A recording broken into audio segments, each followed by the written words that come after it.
মই যদি তেওঁ কবচ পিন্ধাই যুদ্ধ ক্ষেত্ৰলৈ পঠাব পাৰিলো হয়, আজি হয়তো তেওঁ আমাৰ লগত থাকিলে হয় সখী।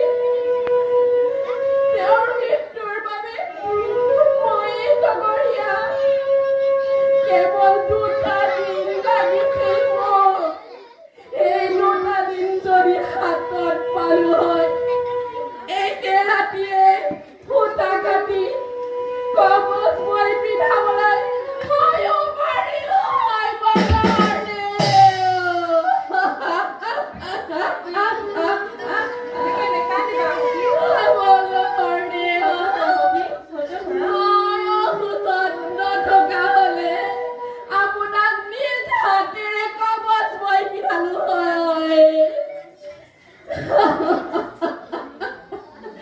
এতিয়া মই কি কৰো সখী, মই কি কৰো সখী?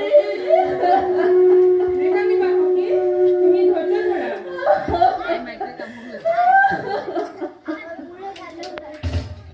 মই আহোম সেনাপতি বীৰ হাছেং মুং বৰগোহাঁই তেওঁ জীৱিত কালত মোক যি অস্ত্ৰ শস্ত্ৰৰ প্ৰশিক্ষণ দিছিল, সেই প্ৰশিক্ষণেৰে মই মোগল সেনাৰ বিৰুদ্ধে যুঁজ কৰিম।